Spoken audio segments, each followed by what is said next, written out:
We're going to do an art review today. We're going to use a Scholastic Art magazine. If you look here, this says Scholastic Art, April, May 2006. Okay, so this is our source. We're going to use this page from our packet, and we're going to need to write our name and the source in here and our hour.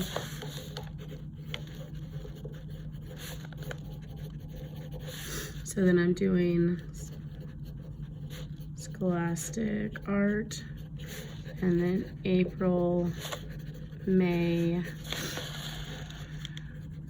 2006. Okay, so I've done that. We're gonna walk through this and kind of do this together since you haven't done one before. We were looking for, and if you look up here, the artist's name, okay, which is right on the front. Frank Gehry is the artist. Okay, and then the style of artwork that they create. If you look through this, you'll see that there's all kinds of buildings. Okay, different buildings. And a person who creates or designs buildings is an architect. Okay, so you need to make sure that you write that down. There are some things that are, you can see the chair, that are not, they're more like furniture, but they are going to still be, he's still an architect. Okay. Right.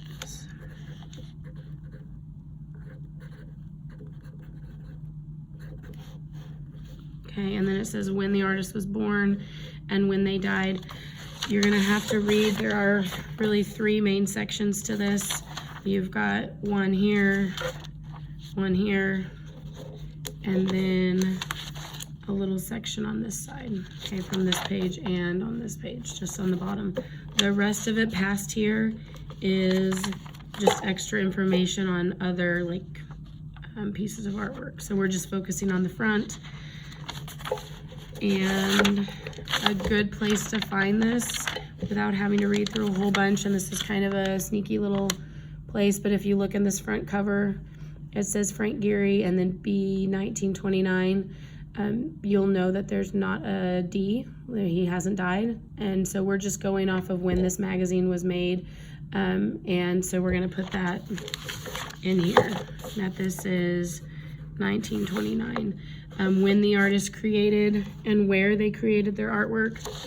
You can look, all of these are gonna have places, if you see like right here, where this is the little small place, this says Gehry Residence, 1977 to 78, and it says Santa Monica, California. Okay, so that's a place that he made it. You could see here, again, like this one says California. Okay, and this one says 1982. So you could look and see like the older and the newer buildings. Oh, my lights. This one says 1987. This says 1990. And then the neat thing about this is Gehry is the artist who was chosen for the the museum that they're building on Dwight D. Eisenhower in Washington, D.C. So he's the architect that received that commission. So that's kind of neat. So we're looking at different places, and so I would say I'm probably gonna, I know that he hasn't passed away, and so it says that here, this is probably the oldest one, or the studied urban planning. And then it says in 1967 he founded his own firm. So I could probably say 1967 to and say that he's still working. Okay, and then where they made it. So I said a lot of it's in California, like I said. And then if you look back here, he has some that are, like this one says Minnesota. And this one says Prague. Okay, if you see the one that's on the cover, This one is in the Czech Republic. Okay, so I would write down a couple of those. Okay, and then personal history, going through here, and you can see, where is it? Born in Toronto, Canada. Okay, in 1929, Gehry has always been interested in buildings and how they fit into their surroundings. As a child, he built miniature cities from scrap wood. During his teens, Gehry's family moved to Los Angeles. After a degree in architecture, he worked for various architectural firms, served in the Army, and studied urban planning. So there's a lot of information there about him, personal things that are unique. So you could say born in Canada, right? And he built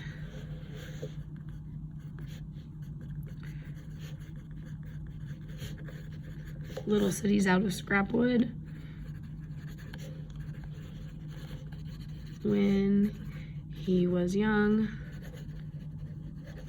And then he served in the Army. That's something that is different.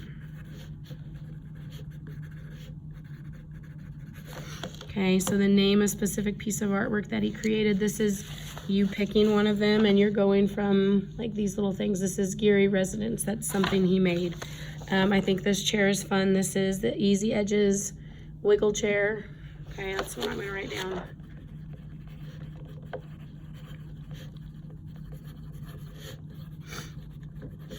Okay, which is neat. It's made out of cardboard and it's all like glued together and laminated. And then what technique did they use? And so sometimes these are like a little harder to talk about. If you were talking about the chair, you could say that that was laminated, like lots of the pieces were laminated together. If you're talking about his type of artwork or his style, at least with these earlier ones, you can see this deconstruction, that kind of thing. Okay, different, and sometimes there's really not a right or wrong answer for some of this. The chair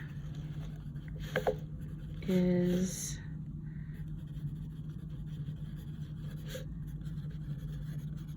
okay, so I have all this like figured out. I've got all my information. I would go ahead and write this. This is 10 sentences right here.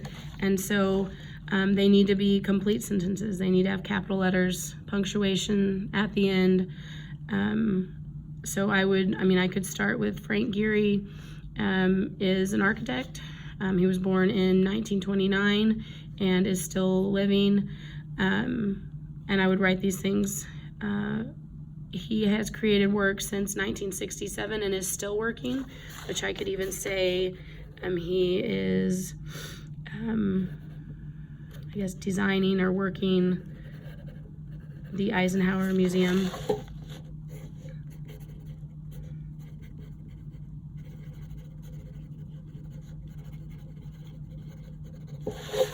Okay, and so you would need 10 things. They would need to be in paragraph form, 10 sentences written right here. But you have all the information. You're just turning these facts into information. Okay, or into those sentences. So this is one part. Now we're going to flip. This is about the artist. So this is just stuff about him. We're going to flip and do the other side. Let me flip over here. And this is about one piece of artwork. Okay, and so same thing, we're putting the artist down, Frank Gehry. Okay, and we would name one of the pieces of artwork. I'm gonna go ahead and have you guys do this building. And this is the Guggenheim Museum that's in Spain. Okay, and you can see what this looks like. Okay, it's very large. If you look, let's see, right here, this is like a little person, right? There's a door. Okay, you can kind of imagine yourself there and how big this is, and how like big this foyer area would be. So I'm gonna do the Guggenheim.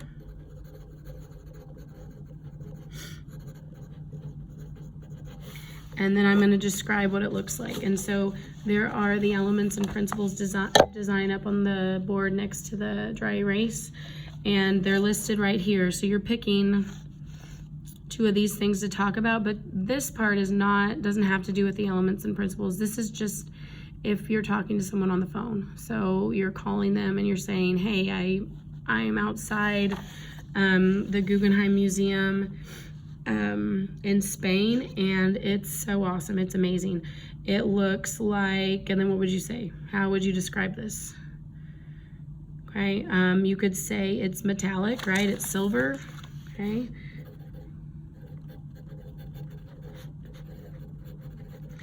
You can also see like the texture, right? It's not just smooth. There's texture to the building, okay? It has a large like foyer area, but you're just describing what you see. It's next to the water. That's something that really might be different. Okay, what else do I want to say?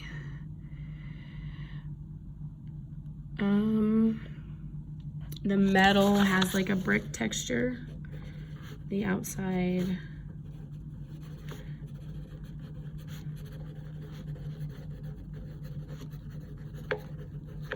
Okay, so something to kind of talk about. And then I'm going to go in here and I'm going to pick 2 of these that I really feel like is, and here's another picture, really shows that these elements and principles. I think that there's a lot of movement. Okay, if you see all of these curves, like the edges of the building,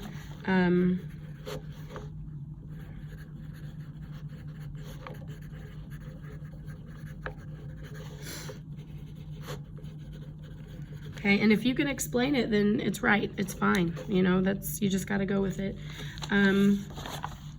What else? I could talk about texture. I kind of, in a roundabout way, talked about it with up here. I kind of talked about it with the color. You're just making note of which element it is. You could even talk about the form. This is a 3-dimensional form, right? It's not just flat. And you could even talk about, let's see, the emphasis, right? I would say since the light's coming out of here, like there's a lot of emphasis on the foyer. So let's do that. But you could talk about color, right? You could say that I see color in this because it's, you know, a metallic, shiny, you know, building. Emphasis, and then say on the foyer since it is lit up. Whoops.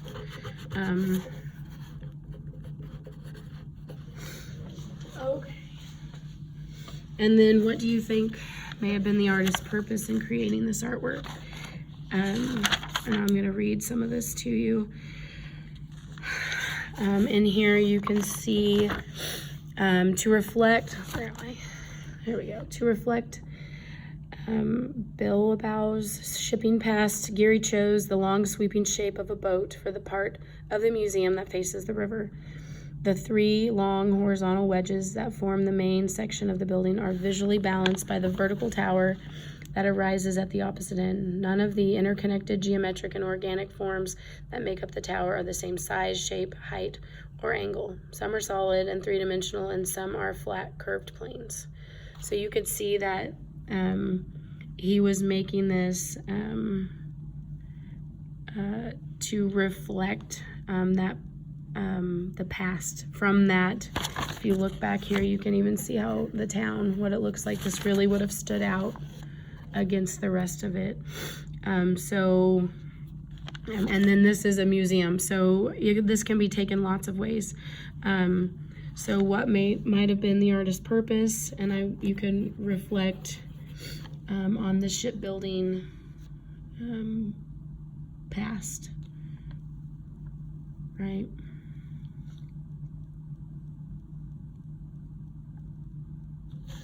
And there's one more place, let's see.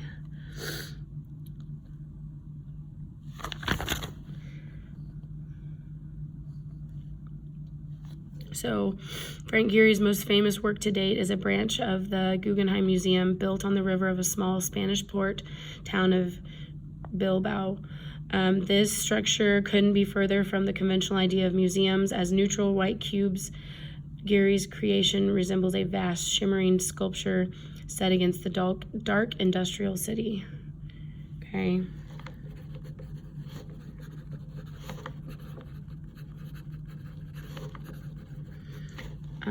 So that kind of talks about that. We're talking about, is this functional, decorative, narrative, or symbolic? And sometimes it's more than one. I would say it's functional because it's being used. People are going in it. There's artwork in it, that kind of thing. It's decorative. Does it look, is it nice to look at? You know what I mean? Is it not just a box, you know? It's narrative. It definitely tells a story where it talks about it reflects the shipbuilding past. And then symbolic, which kind of the same thing. Does it stand for something? And so same thing about that. So it's functional and is used as a museum and a narrative.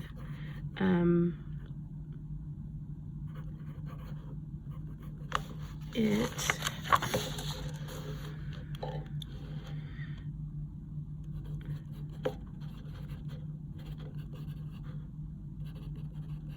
reflects the history of the city. Okay, so we have this part done. I've kind of picked two things because I wasn't completely sure. And then the last thing on this is, do you like or dislike it? So writing something like, no, I don't like it, it's dumb, or yeah, it's cool. Both of those are not sufficient answers. You need to have something like backing up why. So I like it because it's different, or I would like to go there, or it's not your typical museum, would be a good reason. Or no, this is not my style. I like things that are more traditional, that kind of thing. So I'm gonna say yes, because I would love to go here. Yes, I like it because it's not traditional.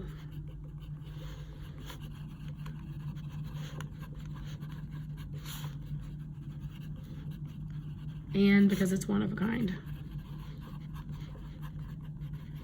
Okay, so I've kind of done that, and I've helped you do the front and the back. This again would be writing 10 sentences. So Frank Gehry created the Guggenheim Museum, which you could even look and say 1991 to 1997, right? If you wanted to have something else to talk about. And then kind of describe what it looks like. Talk about like the two elements or principles that I see are movement, because the edges of the buildings, you've done most of the work, you just have to get it out in sentence form. And paragraph form, so they shouldn't be like numbered like that. You don't want to number it. You talk about like why they made it, if it's functional, and then if you like it. So you'll also include like just a little sketch of what you see on the front and the back for those. But this is worth a lot of points and something that you want to do. We'll do something every month that focuses on a different artist. Okay, make sure you get that done and get it turned in. Thank you.